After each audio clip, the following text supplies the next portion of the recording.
Hi friends, welcome to my channel. Cochin ship yard నుండి మనకి work man కేటగిరీలో కొన్ని పోస్టులకు అయితే నోటిఫికేషన్ రావడం జరిగింది. మనం ఆ నోటిఫికేషన్ కోసం ఈ వీడియోలో డీటెయిల్గా చూడడం అయితే జరుగుతుంది. నేను ఇంపార్టెంట్ పాయింట్స్ ఆల్రెడీ మీకు ఇక్కడ హైలైట్ చేయడం జరిగింది, అది కూడా మీరు ఇక్కడ గమనించగలరు. ఇక్కడ మనం చూసుకుంటే వేకెన్సీ నోటిఫికేషన్ అడ్వర్టైజ్మెంట్ నెంబర్ అయితే ఇవ్వడం జరిగింది. రిక్రూట్మెంట్ పర్మనెంట్ వర్క్ మ్యాన్ పోస్టులకి ప్రొసీజర్ వచ్చేసరికి ఆన్లైన్లో మీరు అప్లై చేసుకోవాల్సి ఉంటుంది వర్క్ మ్యాన్ కేటగిరీకి. అయితే స్టార్టింగ్లోనే మీకు ఈ ఇన్ఫర్మేషన్ అయితే చెప్పడం జరుగుతుంది.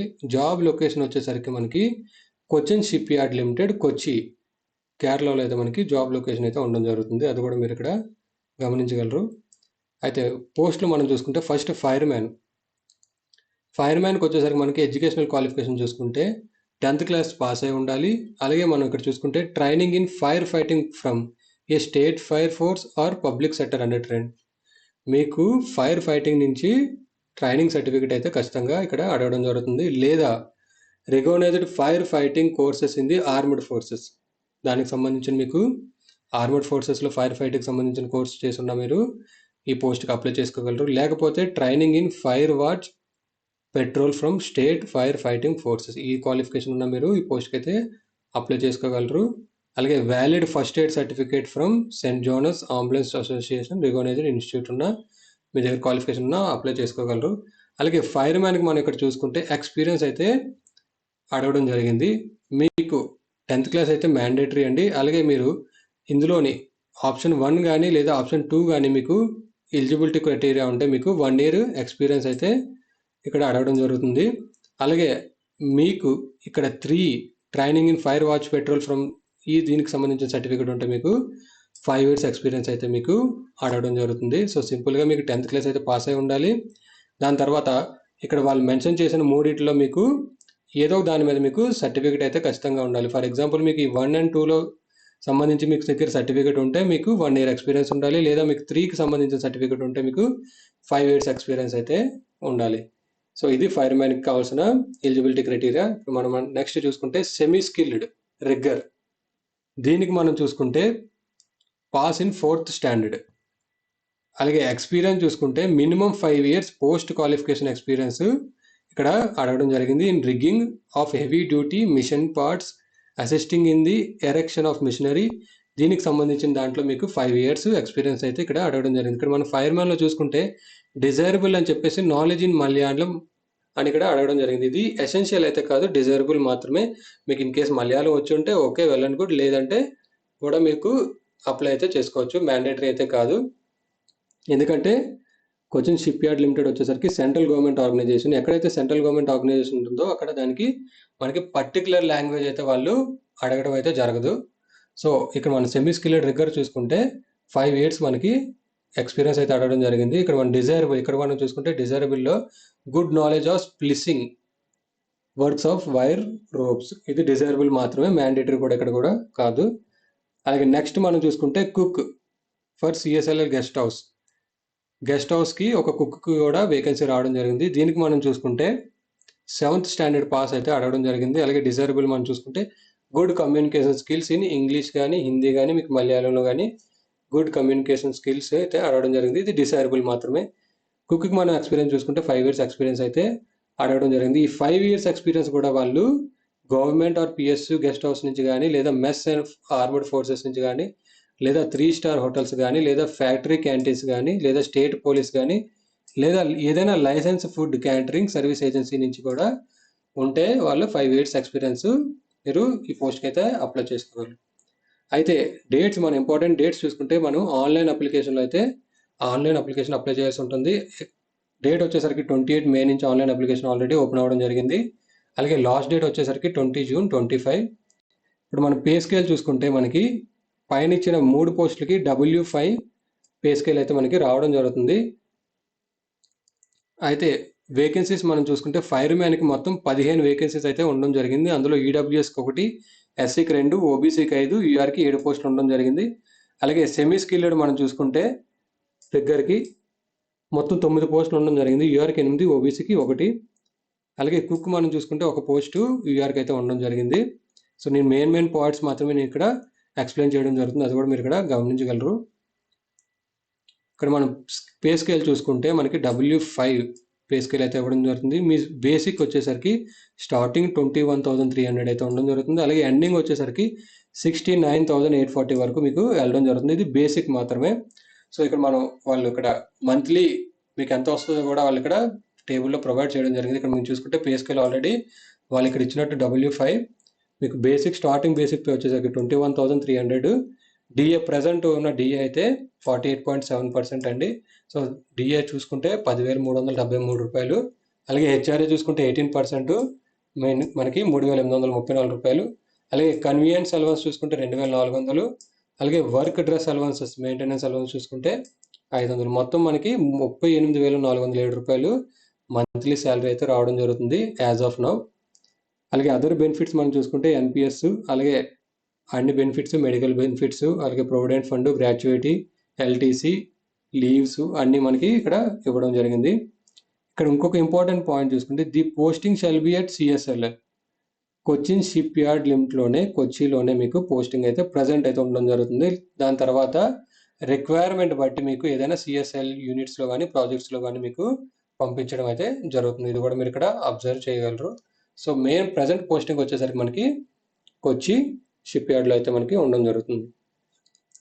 నెక్స్ట్ మన ఏజ్ లిమిట్ చూసుకుంటే 40 ఇయర్స్ బిలో ఉన్న వాళ్ళు మనం అప్లై చేసుకోవచ్చు. అలాగే ఇక్కడ మనం ఇంకో పాయింట్ చూసుకుంటే applicant should be born on after, ఈ డేట్ ఆఫ్ బర్త్ తర్వాత ఎవరికైతే డేట్ ఆఫ్ బర్త్ ఉందో వాళ్ళు కూడా అప్లై చేసుకోగలరు. అలాగే మన ఏజ్ లిమిట్ చూసుకుంటే 3 ఇయర్స్ మనకి ఓబీసీ, అలాగే ఎస్సీ ఎస్టీకి వచ్చేసరికి 5 ఇయర్స్ రిలాక్సేషన్ అయితే ఇవ్వడం జరిగింది. సెలక్షన్ ప్రాసెస్ చూసుకుంటే ఫేజ్ 1 ఆబ్జెక్టివ్ టైప్ అయితే మనకి ఫేజ్ 1లో కండక్ట్ చేయడం జరుగుతుంది. అలాగే ఫేజ్ 2 వచ్చేసరికి మనకి ప్రాక్టికల్ ఎగ్జామ్.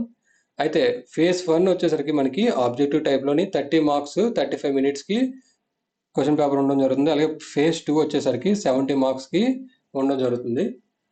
అలాగే ఇప్పుడు ఫేజ్ 1కి మనకు సంబంధించి ఒకసారి ఎన్ని క్వశ్చన్స్ వస్తాయని ఆల్రెడీ మనం చూడడం జరిగింది. ఏ టాపిక్స్ నుంచి వస్తాయో మనం ఒకసారి చూద్దాం. టోటల్ మనకు 30 క్వశ్చన్లు మనం చూసుకుంటే జీకే నుంచి 5 క్వశ్చన్లు, యాప్టిట్యూడ్ నుంచి 5 క్వశ్చన్లు, ట్రేడ్ డిసిప్లిన్ నుంచి మీకు 20 క్వశ్చన్లు అయితే రావడం జరుగుతుంది. ఫైర్మ్యాన్కి సంబంధించిన క్వశ్చన్లు, లేదంటే సెమీ స్కిల్డ్ రిగ్గర్కి సంబంధించినవి, అలాగే కుక్కి సంబంధించినవి మీకు trade related 20 questions, total 30 questions 35 మినిట్స్లో మీరు అటెంప్ట్ చేయాల్సి ఉంటుంది.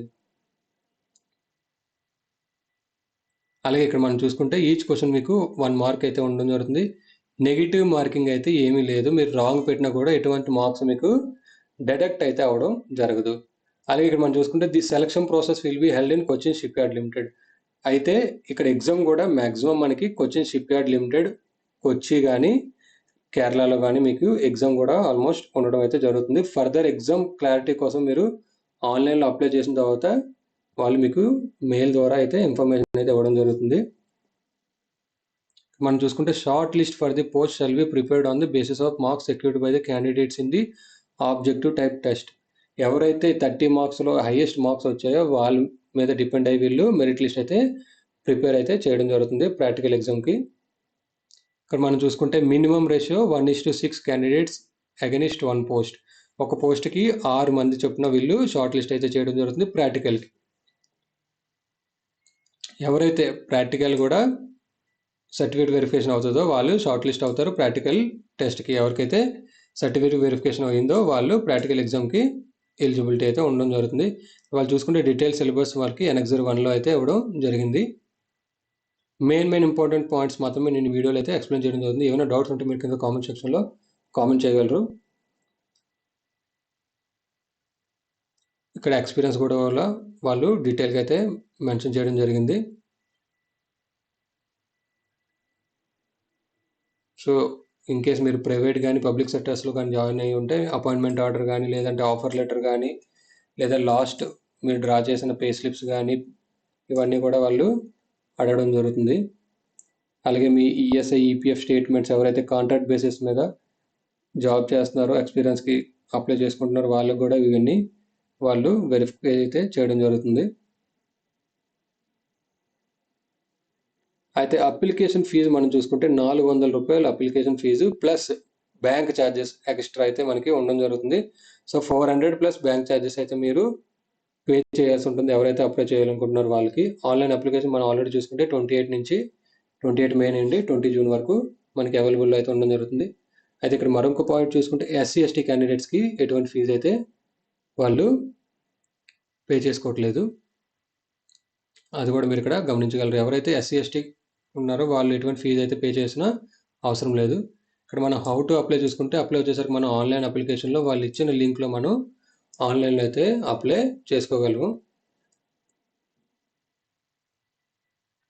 అలాగే అప్లై చేసిన తర్వాత మీరు అప్లికేషన్లు కానీ లేదంటే దానికి సంబంధించిన డాక్యుమెంట్స్ కానీ ఎక్కడికి మీరు స్పీడ్ పోస్ట్ కానీ నార్మల్ పోస్ట్ కానీ చేయాల్సిన అవసరం లేదు. అప్లై చేసిన తర్వాత ఆన్లైన్ అప్లికేషన్ మీరు మీ ఫోన్లోనే సేవ్ చేసుకొని ఉంచుకోగలరు. ఫర్దర్ ప్రాసెస్కి మీకు అది యూజ్ అయితే అవడం జరుగుతుంది. సో అదే ఇక్కడ వాళ్ళు ఇక్కడ మెన్షన్ చేయడం జరిగింది. Applicants need not to send the online application printout certificates application fees in the form of DD challan cheque by post to Cochin Shipyard. ఎటువంటి డాక్యుమెంట్స్ మీరు ఈ స్టేజ్లో అయితే పంపించడానికి అవసరం లేదు.